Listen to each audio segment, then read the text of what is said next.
Good night, everyone. My name is Juan Ferreira Garcia, and today I will show you my final project for CS-3502, which is a file management system built for Owltech Industries.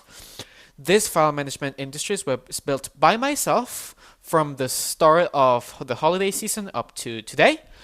It was built in Windows Forms from scratch. I just used this thing as an excuse to finally learn how Windows Forms works, and this is what I put out. So let me run it real quick first, so you can see it. It's right here. I can increase the size if I want. I can maximize it, minimize it, and it still looks really nice. Okay, cool. So up here at the top, we have the path. If we start writing the path, it updates automatically. I can go into my C drive, my D drive, anything in there, and it divides it automatically between directories and files, and it also opens up directories automatically in case you want to navigate. Let's go to our D drive because I have more interesting stuff in there. If I click the stuff folder, it takes me to the stuff folder, go programming, CS-3502 final tests, right? I can go back with this button and then go back in with this, right? And then if I go here in files, I can see that I've already done a couple tests, but let's get rid of them. So I can go here, whenever I select something, it shows up down here. And if I want to deselect them, I just click them over here, and they go back. Let's click all these three and just go delete. File deleted successfully, and it updates automatically. For test 1, let's go here, read, and you can see right here. Does it work, gang? I think it works. This is working, my brother. What happens if I get rid of this one? I go like this. And now I can go update to update the file, and when I close it, and if I try opening it back up again, wait, give me a second. There you go, read. It has been updated. I can also click right here, open outside, and it'll open it up in a separate window with its own edit function, update and closing, which work the exact same way as we saw. Test number 2. Update, close. Unfortunately, this obviously doesn't work in real time. I'm not that good, but if I close it, and then I open it back up again, it'll have the things updated. One of the big issues I've had with this specifically is the way after select works on tree node systems. It's nice because you can't select the same thing multiple times. So if you select it, it won't show up twice on selected files. But since I'm selecting it and then deselecting it or selecting it and closing it, it doesn't allow me to select it again if I click it. So I just select something else, and then next time I go there, it works. It's dumb, but it's like a thing of the event handler itself, so I didn't really find a way to solve it. That's like the main bug I've found, so I've not been able to fix.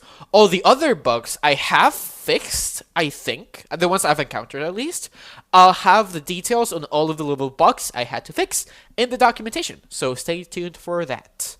Alright, before that, let's just create a new file. Let's go test2.txt, right? You go create file. And then right here, I can see your test2. I can click it. I can read it.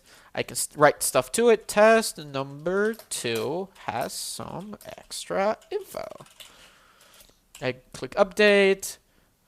It says right here, file saved, close. And then if I try opening it, oh yeah, VS, there you go. Test number 2 has some extra info. Cool. Great. I can also do copy, cut, and paste. Let's say I want to take these two and I want to copy them inside of this test folder. Oh, they're already there. This is from a previous test. Okay, let's just first delete these two. There you go. Now there's nothing in here. And now we can go here, pop up, copy, go inside, paste. They've been copied and pasted. Also, you can like select these two, click copy, go outside, look for something else, click copy as well, and then you can go in and paste everything, right? If you try cutting and copying at the same time, so I've already tried copying these ones, right?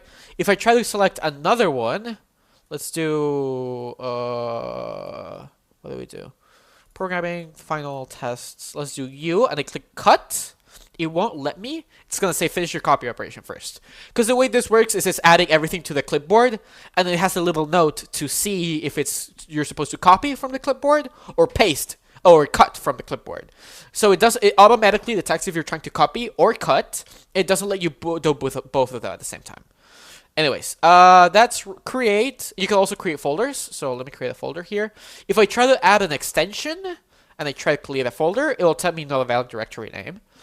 And then if I try just saying new folder, yay.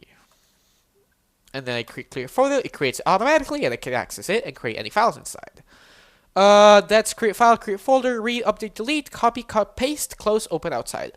Some extra features that we have is not only can you read TXT files, you can also read Excel exe files and virtually any kind of file.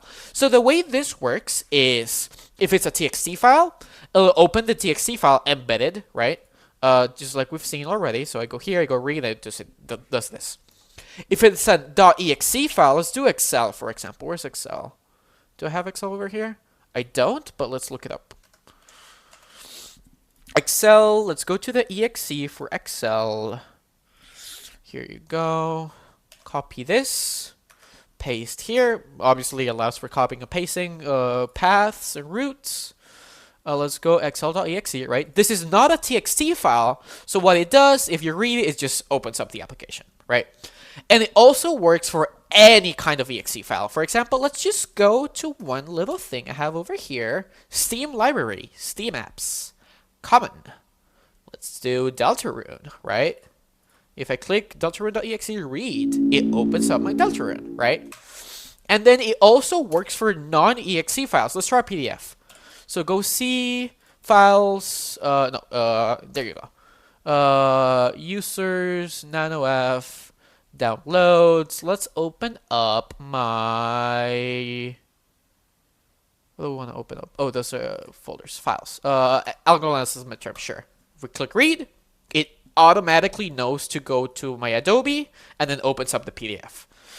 In code, the way that works is I just have here.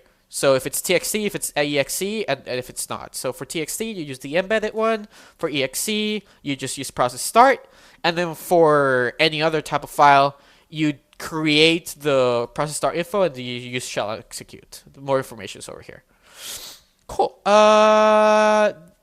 And finally, I'm also allowing you to execute multiple files at the same time.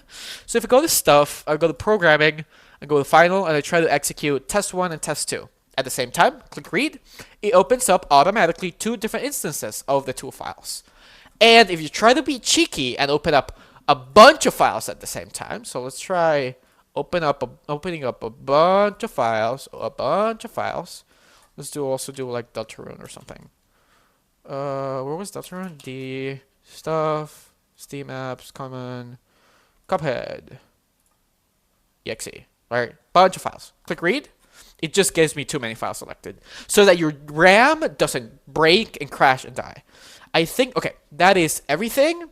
All of the functionality, all of the optional features, and then you can like already see embedded all the stuff I've made sure to make it sure it doesn't crash. I've done some edge testing as well as personal cases I've had, but there may still be stuff out there that I haven't noticed. I try my best to either manually check for things or like do try catches. If there's anything you'll find, please let me know. I will detail all of my project timeline as well as all the issues I found and how I fixed them in the project documentation. So stay tuned for that. Thank you so much for watching.